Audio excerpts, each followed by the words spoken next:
우리 함께 은혜 받을 말씀은 빌립보 3장 1절에서 11절 말씀입니다. 빌립보 3장 1절에서 11절입니다. 신약성경 321쪽 되겠습니다. 빌립보 3장 1절에서 11절 말씀을 한 절씩 교독하고 마지막 11절은 함께 읽겠습니다. 제가 먼저 읽습니다. 끝으로 나의 형제들아, 주 안에서 기뻐하라. 너에게 같은 말을 쓰는 것이 내게는 수고로움이 없고 너에게 안전하니라. 개들을 삼가고 행악하는 자들을 삼가고 몸을 상해하는 일을 삼가라.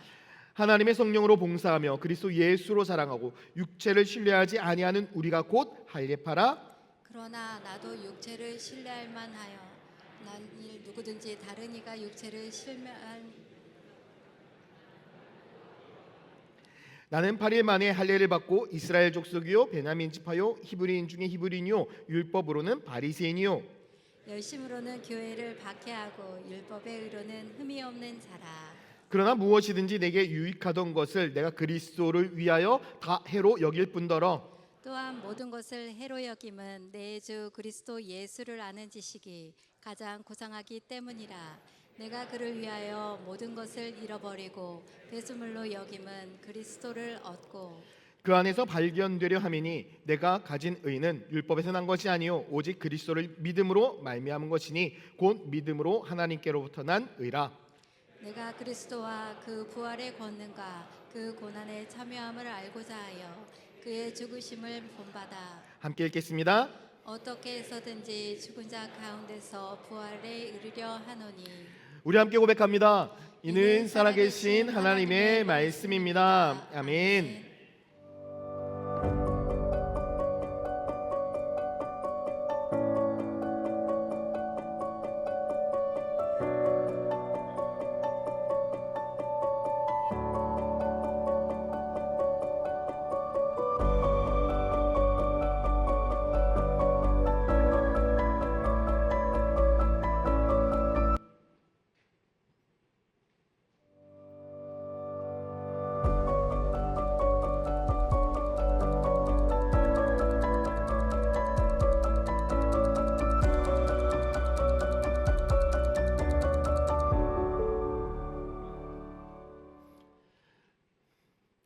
여러분 이번 한 주에 정말 기쁨으로 살아가신 한 주셨습니까?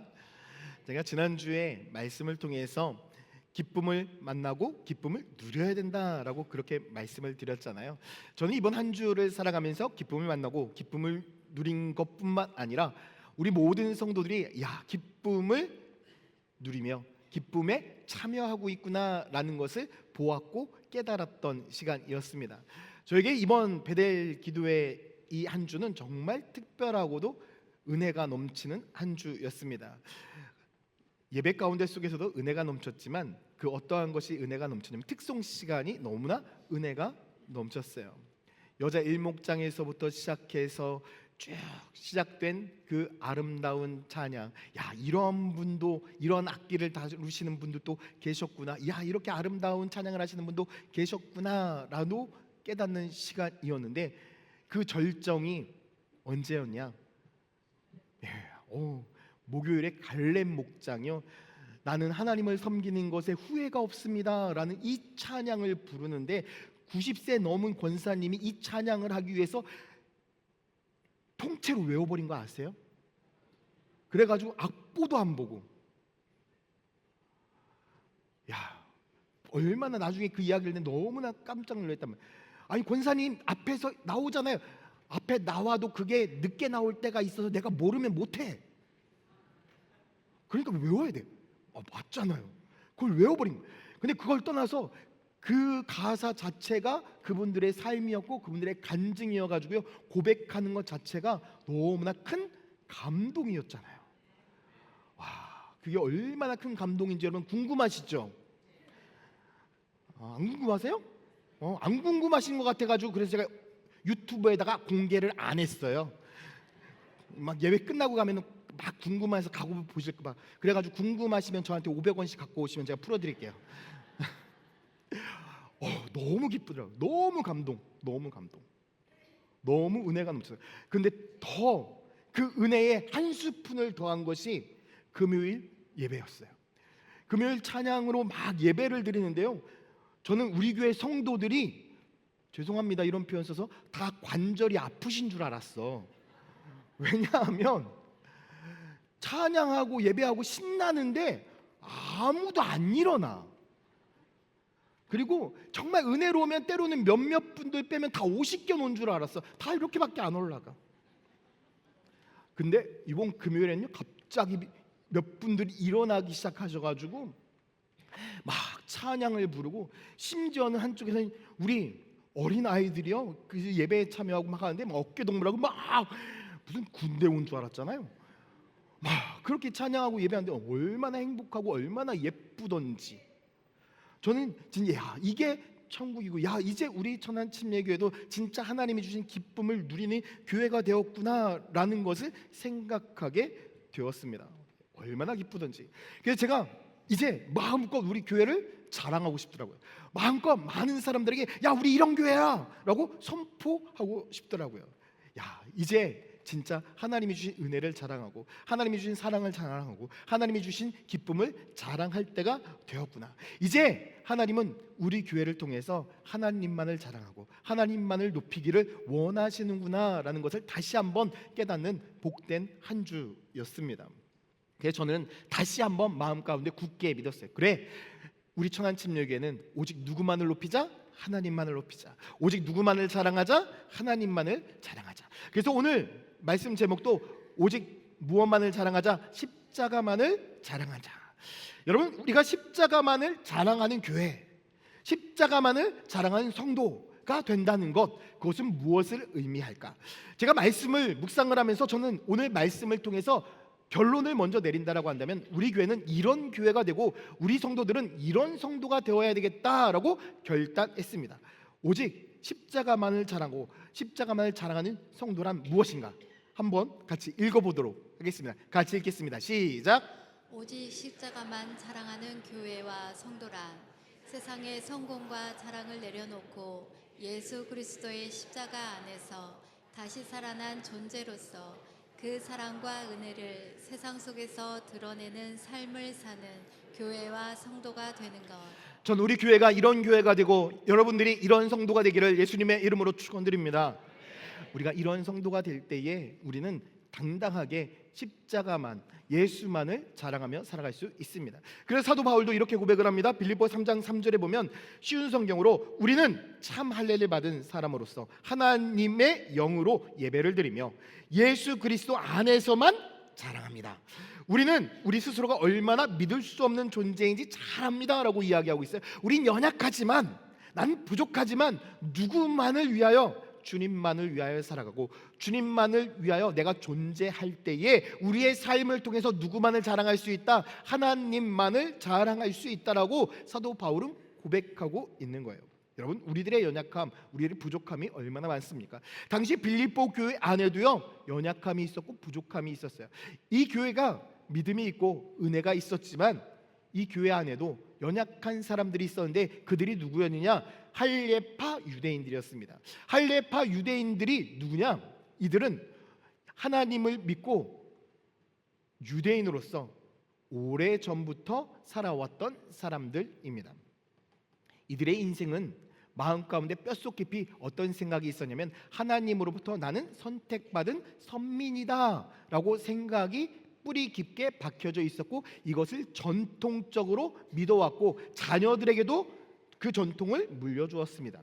그렇기 때문에 이 가문은 철저하게 무엇을 지켰냐면 율법을 지켰습니다. 이 가문은 철저하게 무엇을 행했냐면 할례를 행했습니다. 그런데 이들의 믿음을 깨어놓았습니다.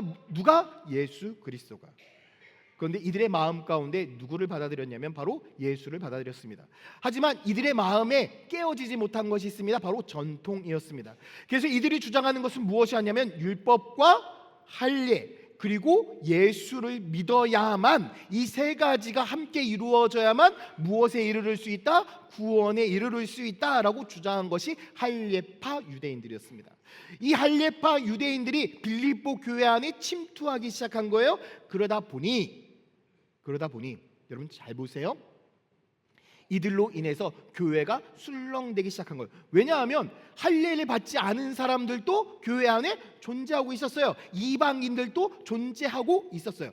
그런데 사도 바울은 무엇을 가르쳤냐면 믿음으로만 구원을 얻는다. 믿음으로만 우리들의 신앙이 회복될 수 있다. 믿음으로만 천국 갈 수 있다라고 이야기했는데 갑자기 할례파 유대인들이 그들에게 뭐 이야기한 거 아니야. 율법도 지켜야 되고 할례도 받아야 돼. 그거 오래전부터 내려오는 전통이야. 예수님도 그것을 위해 왔다고 이야기하셨어. 증거대봐. 율법을 완성하러 왔다고 하셨잖아.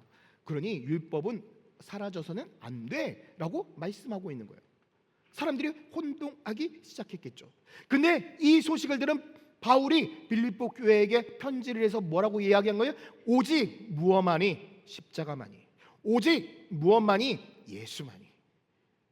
예수만 믿는 것이 구원의 조건이야 라고 분명히 말씀을 하고 있어요. 그래서 앞에서 무엇이라고 이야기하냐? 빌립보 3장 3절 다시 한번 띄워주세요. 우리는 참 할례를 받았다. 우리는 참 할례를 받았다. 이게 실제적으로 할례를 받았다라는 것이 아니라 예수로 인해서 무엇을 얻었다는 거예요? 구원을 얻었다라는 것을 이야기를 하고 있는 것입니다. 그래서 사도 바울은 야, 율법 자랑할 거 아니야. 할례 받은 거 자랑할 거 아니야. 네가 유대인이라는 거 자랑할 거 아니야.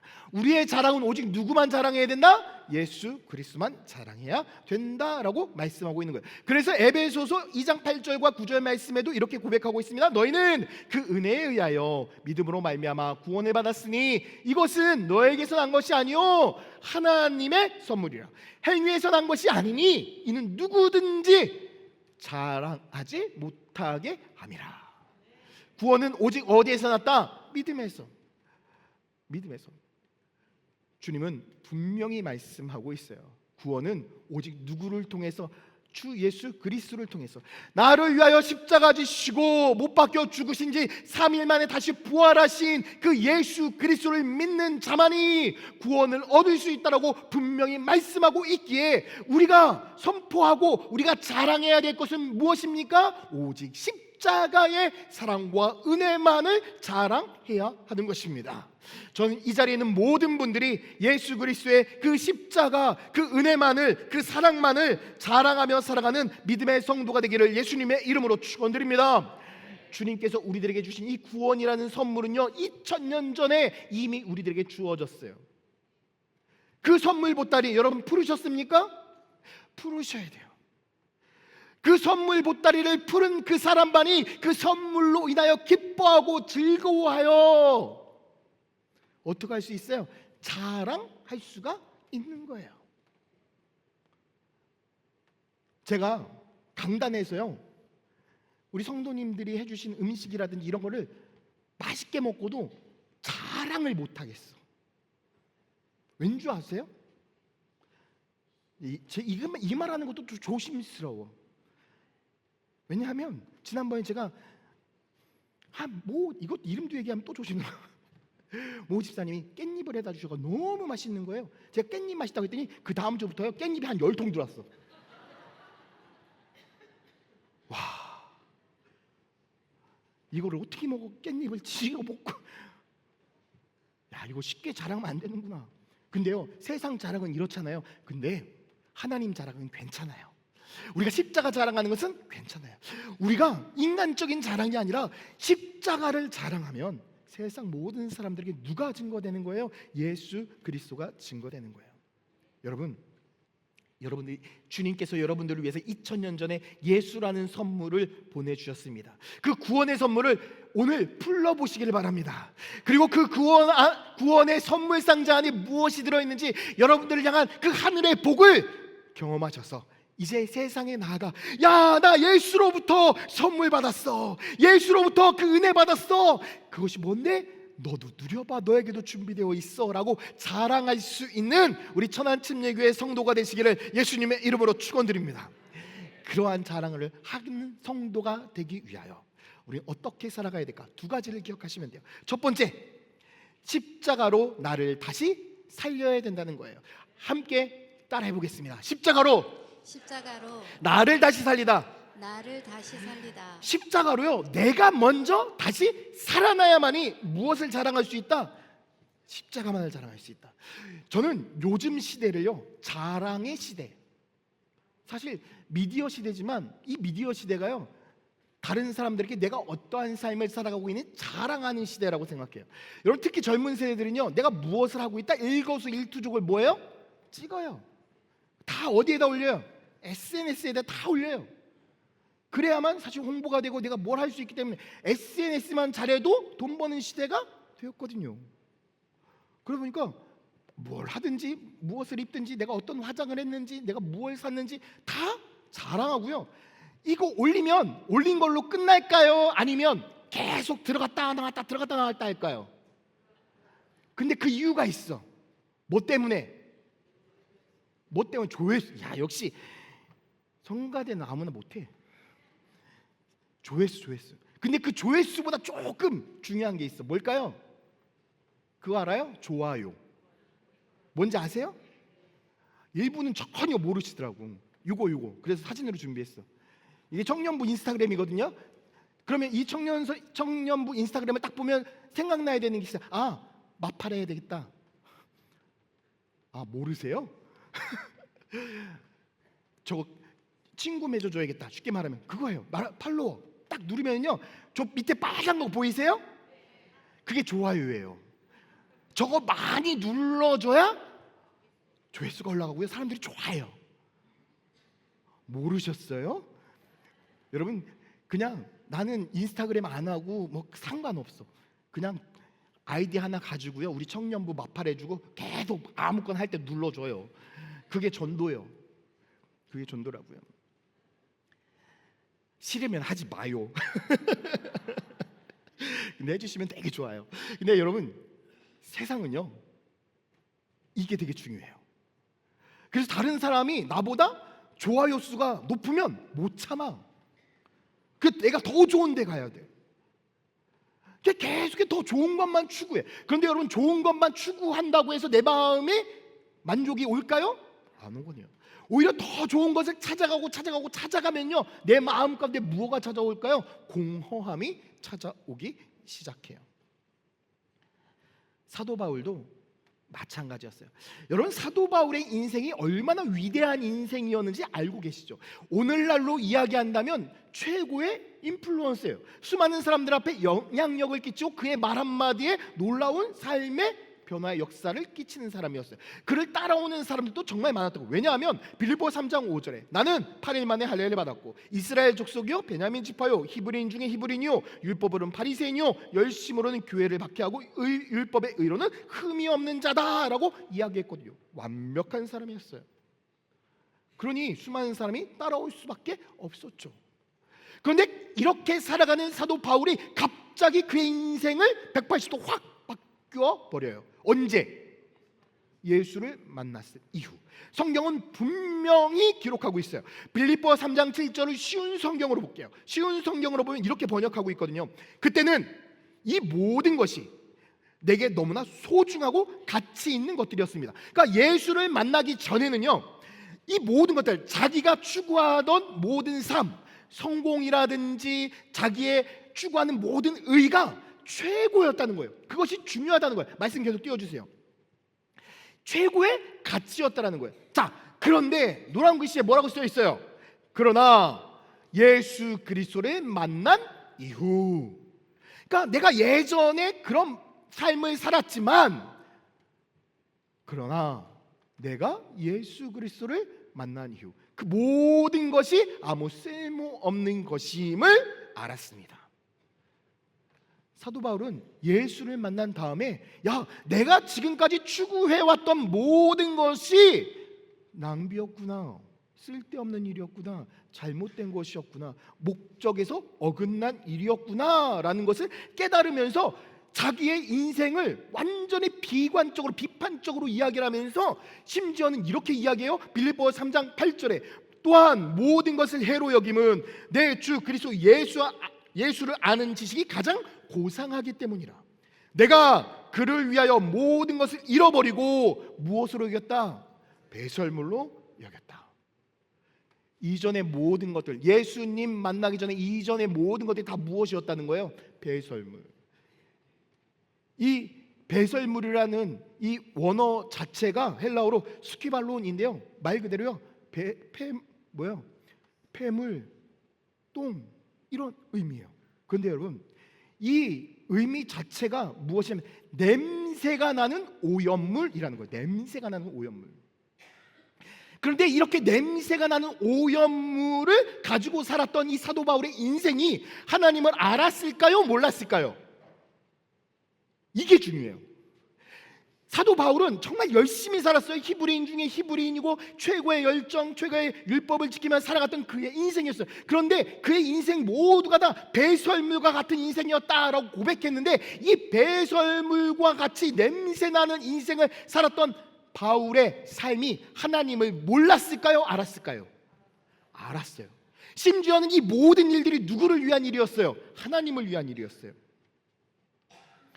사도행전 22장 3절 말씀에 보면, 나는 유대인으로 길리기아 다수에서 났고 이 성에서 자라 가말리알 문화에서 우리 조상들의 율법에 엄한 교훈을 받았고, 그러니까 선조들로부터 조상들로부터 말씀에 대해서 엄격하게 교육을 받았던 거예요. 그래서 사도 바울은 어떤 삶을 살았냐? 오늘 너희 모든 사람처럼 하나님께 대하여 열심히 있었다.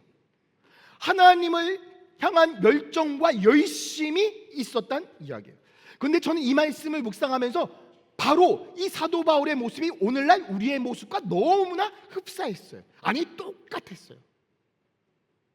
여러분, 오늘날 살아가는 그리스도인의 모습, 정말 그 누구보다 열정적이고요, 그 누구보다 열심히 있습니다. 이건 부정하지 못합니다. 그런데 그 열정과 그 열심이 바른 목적과 바른 삶을 살아가고 있는가라는 거예요. 분명 우리가 바른 목적과 바른 삶을 향해 나아가고 있다라고 한다면 놀라운 영향력을 끼쳤을 거예요. 사도 바울이 예수 그리스도를 만난 그 이후에 가는 곳곳마다 복음이 증거되어지고 교회가 세워지는 역사가 있었어요. 그러나 하나님을 알고 하나님을 향한 열심만을 가지고 있었던 그때에는요, 오히려 사람을 죽이고 자기의 생각과 자기의 뜻대로 열심을 내었다고요. 그것이 마치 누구를 위한 열심이라고, 하나님에 대한 열심이라고 생각했죠. 그런데 오늘날 보세요. 성도들 어떤 삶을 살아가고 있습니까? 교회 안에서 정말 열정적으로 살아갑니다. 그런데 교회 안에서는 열정적으로 살아가고요, 교회 안에서는 믿음 있게 살아가고요, 교회 안에서는 은혜로 살아갑니다. 그런데 교회 밖에서는요? 교회 밖에서도 동일하게 진짜 그리스도인으로 살아가고 계십니까? 내가 분명 예수 그리스도를 만났습니다. 예수 그리스도를 만났다라고 한다면 우리가 경험해야 될 것이 무엇이냐면, 내 삶 주변에 무엇으로 가득 차 있다? 오물덩어리로 가득 차 있다는 거예요. 사도 바울은 그것을 깨달았다는 거예요. 내가 지금까지 살아왔던 그 모든 삶이 예수 없이는 오물에 불과하다, 냄새나는 자켓에 불과하다라는 거예요. 만약에 여러분 이 자켓이 냄새가 나요. 갑자기 제가 인사를 하고 있는데, 목사님 어디서 똥냄새가 나요? 라고 한다면, 어디요? 저는 향기로운데요? 아니에요 목사님, 어디선가 냄새가 나고 있어요. 딱 봤더니 자켓에 뒤에 개똥이 묻어 있어요. 그러면 어떻게 해야 됩니까? 벗어야 되겠죠. 그런데 제가 그냥 이 정도야요, 괜찮습니다, 버틸 수 있습니다. 그럼 여러분, 계속해서 우리 주변에는 어떤 향이 나는 거예요? 개똥향이 나게 되어 있는 거예요. 내가 그리스도인이냐 그리스도인이 아니냐가 중요한 것이 전혀 아닙니다. 지금 내가 무엇을 향해서 어떻게 나아가고 있느냐, 누구와 함께. 오늘날 수많은 사람들은 예수를 믿는다고 하지만 내 주변의 것들은 예수와 전혀 상관없는 것들을 가지고 살아가고 있습니다. 성공, 물질, 주님은 이 모든 것들이 다 세상에서 필요하다고 이야기하지만 누가 주인이 되어야 되냐? 물질이 주인이 되고 세상이 주인이 되고 권력이 주인이 되느냐, 아니면 이 모든 것들의 주인이 하나님이 되느냐? 이것을 이야기하고 있거든요. 사도 바울도요, 그의 인생이 바뀌었어요. 예수 그리스도를 만난 다음에 그 모든 것이 배설물이라고 생각했어요. 그리고 그걸 다 버렸나요? 다 처분했나요? No. 누구를 위해 사용했나요? 주를 위하여. 목적어가 바뀌니까요, 그의 삶과 그의 모든 가지고 있었던 모든 것들이 방향성이 바뀌기 시작했다는 거예요. 그의 인생에 지금까지 세상의 모든 것들은 무엇이었다? 빌립보 3장 7절 다시 한번 볼게요. 그러나 무엇이든지 내게 유익하던 것을 내가 그리스도를 위하여 다 해로 여겼다. 아, 잘못되었구나. 여기에 개똥이 묻었구나. 뭐 한 거예요? 깨달은 거예요. 그래서 사도 바울이 아주 중요한 말씀을 하고 있어요. 9절 말씀을 한번 읽어보도록 하겠습니다. 같이 읽겠습니다. 시작. 그 안에서 발견되려 함이니 내가 가진 의는 율법에서 난 것이 아니요 오직 그리스도를 믿음으로 말미암은 것이니 곧 믿음으로 하나님께로부터 난 의라. 자, 여기서 뭐라고 이야기하고 있어요? 그 안에서 뭐하되? 그 안에서 예수님 안에 있으니까 발견한 게 있대요. 그러니까 예수님 밖에 있으면 발견하지 못했는데 예수님 안에 있으니까 발견된 거예요. 자, 이게 근데 발견되다라는 이 본래의 뜻이 무엇이냐면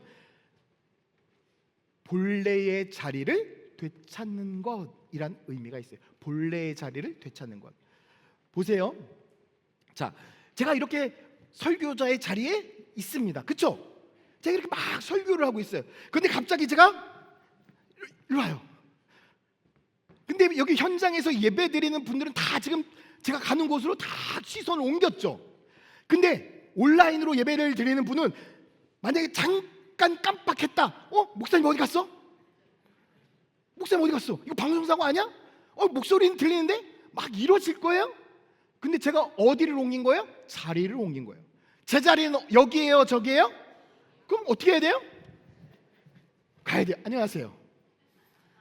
이게 뭐예요? 발견하다. 자리를 본래의 자리로 돌아가는 것. 하나님이 우리를 창조하시고 하나님이 우리에게 명령하시고 하나님께서 우리들에게 말씀하신 본래의 자리가 무엇인지 사도 바울은 발견한 거예요. 누구를 통해서? 그리스도를 통해서. 그러다 보니까 이전의 삶이 내가 낭비하는 삶이었구나. 야, 이제는 그렇게 살면 안 되겠구나. 야, 내가 이전까지는 물질을 이렇게 사용했지만 주를 위하여. 내가 삶을 이렇게 사용했지만 이젠 주를 위하여. 내 능력을 세상을 위해 사용했지만 이젠 주를 위하여. 무엇을 발견한 거예요? 목적을 발견한, 자리를 바르게 발견하게 된 거였어요. 사도 바울은 이 삶의 목적을 온전히 발견하다 보니까 무엇이 됐어요? 그의 인생이 이제는 완전히 바뀌게 되었죠. 저는 오늘 이 시간 여러분들이 선물 보따리 안에 있는 예수 그리스도의 만남을 통해서 여러분들이 있어야 될 자리를 발견하여서 이 땅 가운데 속에서 빛과 소금이 되라고 말씀하신 하나님의 명령에 따라 세상 가운데 속에서 거룩한 영향력을 끼치는 믿음의 성도가 되시기를 예수님의 이름으로 축원드립니다. 여러분, 부탁드립니다. 신앙은 주일에 예배 드리러 와서 예배 끝나고 여기에다 놓고 다음 주에 봐 하는 게 신앙이 아닙니다. 신앙은 오늘 와서 은혜 받으시고 회복하시고 세상에 나아가서 빛과 소금의 역할을 감당하는 것이 신앙입니다. 저는 여러분들이 신앙인으로서 믿음으로 살아가는 그리스도인으로서 세상에 나아가 빛과 소금이 되어 십자가만을 자랑하시는 믿음의 성도가 되시기를 예수님의 이름으로 축원드립니다. 그래서 우리가 기억해야 될 것이 있습니다. 십자가는요, 죽음의 상징이 아닙니다. 십자가는요, 새로운 생명의 출발점입니다. 십자가는 포기의 자리가 아닙니다. 십자가는 부활의 자리입니다. 십자가는 나를 잃는 곳이 아닙니다. 십자가는 나를 찾는 곳입니다.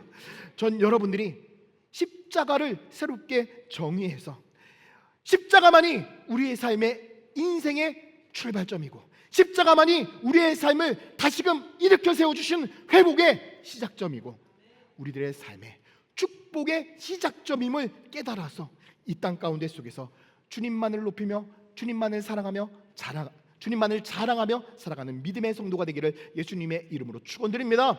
그래서 사도 바울은요, 이 진리를 깨달아서 이렇게 이야기를 했어요. 갈라디아 2장 20절. 우리가 알고 있는 그 말씀이 되게 짧잖아요. 이거를 현대인의 메시지로 바꾸어 놓으니까 엄청 길어요. 근데 길지만 읽어볼 필요가 있어요.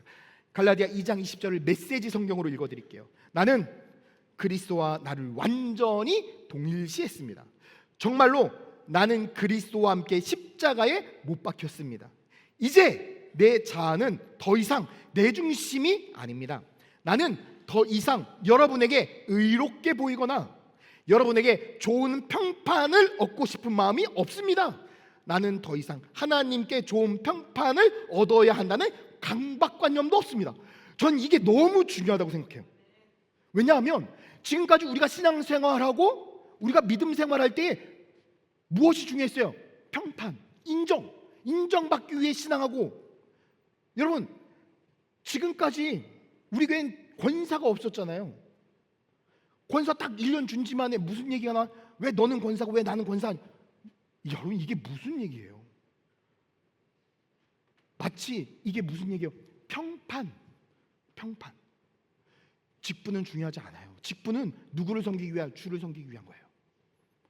근데 오늘날 수많은 사람들은 무엇을 위해 살아가요? 평판을 위해 살아가는데 사도 바울이 이야기하고 있는 평판은 전혀 중요하지 않다. 심지어 나는 더 이상 하나님께 좋은 평판을 얻어야 한다는 강박관념, 그건 저한테 꼭 얘기하는 것 같더라고요.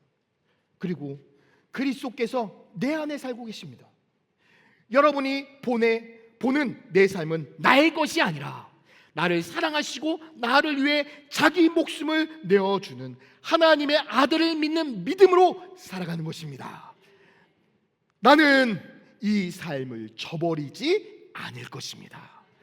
여러분, 이것이 예수와 함께 십자가에 못 박혀 죽는 것, 나는 죽고 예수로만 사는 삶, 나를 자랑하는 삶이 아니라 예수만 자랑하는 삶이구나라는 것을 깨닫게 되었습니다. 사랑하는 성도 여러분, 전 여러분들의 인생이 십자가로 다시 살아나는 인생이 되어서 여러분들의 삶에 여러분들을 자랑하는 것이 아니라 여러분들의 삶을 통해서 하나님만을 자랑하고 예수님만을 자랑하는 믿음의 성도가 되시기를 예수님의 이름으로 축원드립니다. 그래서 저는 세상 속에서 빛과 소금의 역할을 감당하는 그리스도인으로 여러분들이 살아가서 여러분들의 삶의 그 모습이 참된 복음의 증인이 되어서 여러분들을 통해 수많은 영혼들이 예수 그리스도를 만나는 복이 있기를 예수님의 이름으로 축원드립니다. 우리가 한 걸음 더 나아가서 기억해야 될 두 번째가 있습니다. 십자가로 세상을 다시 사랑해야 한다라는 것입니다. 함께 따라해 보겠습니다. 십자가로 세상을 다시 사랑하라. 여러분, 우리는 십자가를 통해서 세상을 다시 사랑하는 삶을 살아야 돼요. 그런데 우리가 처음에 십자가로 누가 다시 태어나라? 내가 다시 태어난다. 근데 여러분, 내가 다시 세워지고 내가 다시 살아나는 것을 이야기한다면 주님께서 우리들에게 무엇이라고 말씀하셨냐면 고린도후서 5장 17절에 그런즉 누구든지 그리스도 안에 있으면 새로운 피조물이라. 이전 것은 지나갔으니 보라 무엇이 되었다? 새 것이. 여기서 새 것이라는 헬라어 단어가 카이노스라는 거예요. 완전히 새롭다는 거예요. 그런데 우리가 종종 오해하고 있는 것이 있어요. 내가 그리스도인이 됐고 내가 예수님을 믿었다는 것은 내가 이전보다 내가 조금 더 나아진 삶, 쉽게 말하면 어제보다 조금 더 착한 삶을 살아가고 어제보다 조금 더 좋은 삶을 살아가는 것, 그것이 그리스도인이다? 여러분, 그거 아니에요. 그것이 그리스도인이 아니라고요. 그리스도인의 인생은 삶의 목적이 완전히 바뀌는 거예요. 그래서 여기서 새로운이란 이 의미는 무엇이냐면 이전에 없었던 것이라는 의미예요. 이전에 없었던. 주님은 우리를 구원하셨어요. 우리를 회복시키셨어요. 그런데 이전에 있었던 그 내 사람으로 똑같이 회복시킨 것이 아니라 죄 짓기 이전의 삶, 내가 지금까지 누리지 못했던 새로운 은혜, 새로운 축복을 누리는 인생으로 우리를 완전히 바꾸어 놓았는데 우리는 그것을 깨닫지 못하고 어떤 삶을 사는 거야? 계속해서 예전의 삶을 추구하고 있어요. 성경은 분명히 우리들에게 이야기해요. 새술은 어디에? 세부대. 그럼 여러분, 새술은 세부대. 그럼 이렇게 이야기할 수 있겠네? 새로운 축복은 새로운 어디에? 부대에. 새로운 축복이 있으면 새로운 부대에 넣어야 되는 것이 맞습니다. 그런데 계속해서 우리는 이전 부대를 꺼내면서 여기에 더 채우세요. 여기에 더 채우세요. 왜 그러고 있습니까? 주님은 지금 우리들에게 무엇을 이야기하고 있어요? 야, 내가 너에게 새로운 은혜와 새로운 축복, 다시 시작하는 은혜가 있다. 그러니 너희들의 삶, 너희들의 인생도 이제는 다시 시작하는 인생이 되어야 된다. 그런 인생을 살기 위해서 사도 바울은 이렇게 고백을 하고 있어요. 빌립보서 3장 10절을 보세요. 내가 그리스도와 그 부활의 권능과 그 고난에 참여함을 알고자 하여 그의 죽으심을 본받아 어떻게 해서든 죽은 자 가운데서 부활에 이르려 한다. 사도 바울은 이 부활의 권능에 어떻게 하겠다? 참여하겠다. 나는 주님이 죽으시고 우리를 통해서 일하신 놀라운 역사, 그 현장에 참여할 거야 라고 말씀하고 있어요. 이 참여는 우리가 너무나 잘 알고 있는 코이노니아예요. 교제예요. 그런데 여러분, 단순한 교제를 의미하지 않아요. 이 참여 앞에 무엇이 붙었냐면은 고난이 붙었어요. 고난에 참여하고자 한다. 그러면 이 고난은 무엇입니까? 단순히 힘들고 어렵고 아프고 이런 것들을 고난이라고 이야기하지 않아요. 주님이 가신 그 길, 그것을 이야기하고 있는 거예요. 주님이 가신 길은 어떤 길이에요? 십자가의 길이에요. 주님이 가신 그 길은 어떤 길이에요? 부활의 길이에요. 단순히 십자가의 길만 이야기하고 있는 것이 아닙니다. 십자가를 넘어서 생명이 다시금 부활한 부활의 길까지도 내가 이야기하겠다. 다시 말해서 이 사도 바울은 하나님 나라를 세워가는 그 일에 내가 전심전력하여 나아가겠다라고 말씀하고 있는 거예요. 사도 바울은 깨달았어요. 하나님을 사랑하는 것, 내가 이 땅 가운데 십자가만을 자랑하는 것은 그것은 다른 것을 이야기하는 것이 아니라 세상에서 십자가의 길, 부활의 길을 선포하는 것. 다시 말해서 교회를 통해서 세상에 복음을 전하는 것, 가정에서도 복음을 전하는 것, 사업장에서도 복음을 전하는 것, 내 직장 안에서도 복음 전하는 그 삶을 살겠다라고 결단한 것이 누구였어요? 사도 바울이었어요. 그런데 그 결단이요, 얼마나 위대한 결단이었냐면 빌립보서 3장 10절을 보세요. 거기 뭐라고 짧게 써 있냐면 그의 죽으심을 본받아. 그의 죽으심을 본받아. 내가 그 고난에 참여할 건데 그냥 참여하지 않을 거야. 그의 죽으심을 본받을 거야. 그런데 여기서 죽으심이라는 것보다 본받아라는 이 단어를 기억하세요. 이 본받아라는 헬라어 단어가 심모르피조예요. 똑같은 것을 옆에 또 만드는 거예요. 예수님이 십자가의 길을 걸으셨어요? 부활의 길을 걸으셨어요? 그럼 누구도? 나도 예수님이 걸으신 그 길을 걷겠다. 이거예요. 그러니까 내가 가고 싶은 대로, 내가 하고 싶은 대로 일하지 않겠다는 거예요. 그러니까 사도 바울은 예수님을 만나기 전에는 내 열심, 내 열정을 가지고 하나님을 위해서, 하나님 내가 이렇게 열심히 했으니, 내가 이렇게 열정 냈으니 나를 통해 영광 받으시옵소서 라는 삶을 살았다면, 예수님을 만나고부터는 예수님이 어떠한 길을 갔는지, 예수님이 어떠한 삶을 살았는지 철저하게 말씀 중심의 삶을 살았던 것이 누구예요? 사도 바울이에요. 철저하게 내가 하고 싶은 사역이 아니라 주님이 말씀하신 사역에 순종했던 삶. 똑같이. 그래서 우리가 반드시 기억해야 돼요. 교회는 우리가 하고 싶은 사역을 하는 곳이 아니에요. 하나님의 말씀에 순종하며 살아가는 곳이 바로 교회예요. 그렇기 때문에 우리는 이 땅 가운데 속에서 작은 예수의 삶을 살아가는 것이 바로 교회가 되어야 되고, 바로 교회 성도들은요, 세상 가운데 속에서 작은 예수로서의 삶을 살아가야 돼요. 그래서 우리의 모습을 보고 누구를 전파하는 거예요? 예수님을 전파하는 삶을 살아가는 거죠. 주님은 우리가 이 땅 가운데 속에서 예수님을 증거하는 삶. 어떻게 예수님을 증거할까요? 무엇을 통해서? 삶을 통해서. 근데 그 삶이 무엇을 보여줘야 될까요? 예수님의 사랑이에요. 요한복음 13장 34절에 보면 새 계명을 너에게 주노니 서로 사랑하라. 내가 너희를 사랑한 것 같이 너희도 서로 사랑하라. 사랑하라고 이야기하고 있어요. 그런데 이 사랑은 어떠한 사랑이에요? 섬김의 사랑이에요. 주님은 우리들의 삶 가운데 속에서 섬기라고 얘기했어요. 그런데 단순한 섬김과 단순한 사랑을 이야기하잖아요. 주님이 이야기한 사랑은요, 에로스적 사랑이 아니에요. 그냥 남자와 여자, 그냥 친구들과의 이성적인 사랑이 아니라 아가페적인 사랑이에요. 내가 할 수 없는 사랑이에요. 예수 안에서만 할 수 있는 사랑이에요. 용서. 나는 어떠한 상황에서 저 사람은 용서할 수 없지만 누구 때문에 용서하는 거예요? 예수님 때문에. 왜? 내가 누구 안에 있으니까? 그리스도 안에 있으니까. 그러니까 주님이 얘기한 사랑은요, 섬기고 용서하고 배려하고 베풀고 나누고 이끌어주는 그 사랑을 이야기를 하고 있는 것입니다. 그런데 이러한 사랑을 언제까지 하라고 주님 말씀하셨죠? 요한복음 13장 1절은 이렇게 말씀하고 있나요? 6월절 전에 예수께서 자기가 세상을 떠나 아버지께로 돌아가실 때가 이른 줄 아시고 세상에 있는 자기 사람들을 사랑하시되. 언제까지? 주님이 끝까지 사랑하셨대요. 끝까지 사랑하셨으니까 우리도 언제까지 사랑해야 돼요? 끝까지. 왜? 주님이 분명히 뭐라고 말씀하셨어요? 내가 너희를 사랑한 것 같이. 주님이 끝까지 사랑한 것 같이 우리도 끝까지 사랑하라. 주님이 이게 하신 말씀이고요, 명령이에요.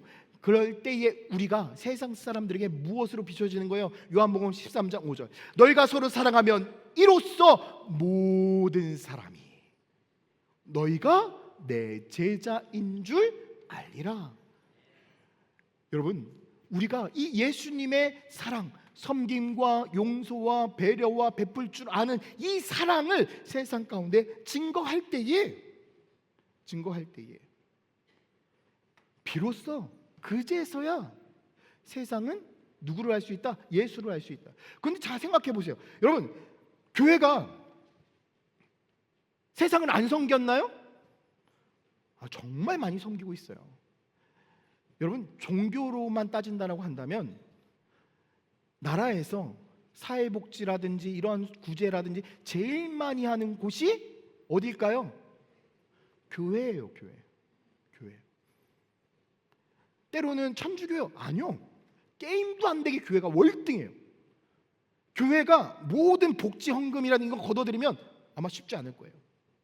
그만큼 교회가 보이지 않는 곳에서 수없이 많은 헌신과 노력을 감당하고 있습니다. 그런데 몇몇 부족하고 잘못된 단체들이 문제가 되기 때문에 다 마치 교회가 그런 것처럼 생각하는데 절대 그렇지 않아요. 제가 이것들을 보면서 문득 이런 생각이 있어요. 우리는 하나님의 말씀대로 보이지 않게 겸손히 섬기기 위하여 이런 최선을 노력했는데 세상 사람들은요, 이 섬김에서 무엇을 쏙 뺀 줄 아세요? 예수를 빼기 시작했어요. 우리의 섬김 안에는 예수 그리스도를 품은 그 사랑의 섬김이 있는데 세상 사람들은 처음에는 다 받아들이기 시작했지만 이제는 좀 풍족해지니까 그것을 뭐 하기 시작한 거예요? 편식하기 시작했네. 쭉 다 들춰보고 예수만 뺄게요. 다 배려해 주시는 건 좋은데 종교적인 건 좀 빼죠. 무엇을 빼기 시작했어요? 예수를 빼기 시작했어요. 여러분, 제가 누누이 얘기하지만 교회는 섬기는 곳이 되어야 돼요. 그러나 섬길 때에 예수를 빼면 될까요? 안 될까요? 안 돼요. 예수를 빼면요, 구제기관이지 교회가 아니에요. 우리는 복음 증거 기관이에요. 우리는 섬김을 통해서 예수를 증거하는 곳이 되어야 되지, 여러분, 단순히 어려운 이웃을 돕는 곳이 되어서는 절대 안 된다고요. 우리의 모든 목적은 예수를 증거하고 예수의 사랑을 나누는 곳이 되어야 됩니다. 그래서 교회는요, 철저하게 예수님을 본받아 섬기는 삶을 살아야 돼요. 마태복음 20장 28절 말씀에 인자가 온 것은 섬김을 받으려 함이 아니라 도리어 섬기려 하고 자기 목숨을 많은 사람들의 대속물로 주려 함이라. 저는 이 말씀이 우리 교회에게 주시는 말씀이 되어서 주님이 우리를 섬기러 오셨던 것처럼 우리가 이제 주의 말씀을 본받아 세상을 섬기고 어려운 이웃들을 섬기고 지역사회를 섬기고 이 나라 이 민족을 섬기고 이 도시를 섬기는 복된 교회가 되기를 예수님의 이름으로 축원드립니다.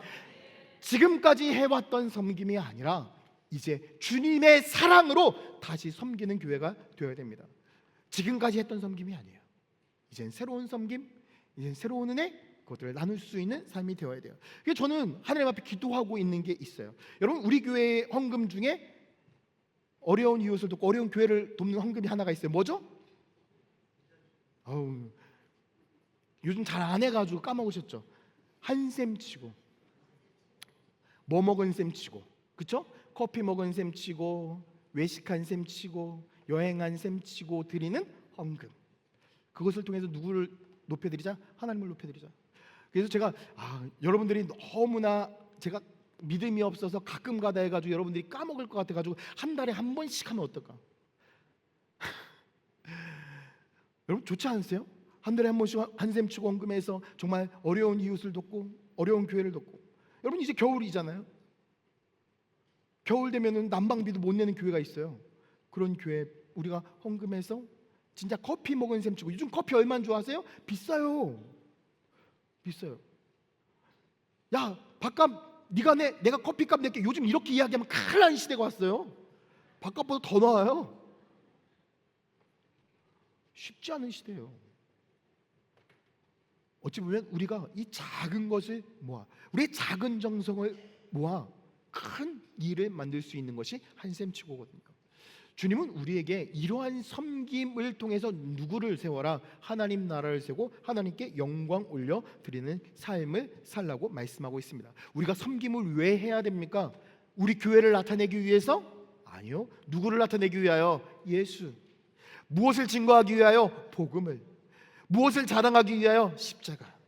여러분 섬김은요 우리를 드러내는 것이 아닙니다. 주님을 드러내는 것이고 주님을 높이는 것이고 주님께 영광 올려 드리는 것입니다.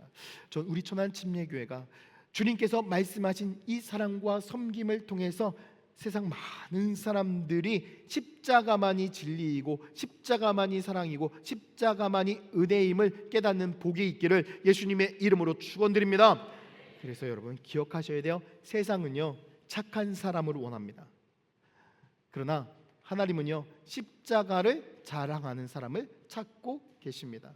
전 여러분들이 세상 사람들이 원하는 착한 사람이 되는 것이 아니라 십자가만을 자랑하는 사람이 되기를 예수님의 이름으로 축원드립니다. 그래서 이제 우리 교회가 착함을 넘어서 십자가로 세상을 섬기고 십자가로 하나님께 영광 올려드리는 복된 교회가 되기를 예수님의 이름으로 축원드립니다.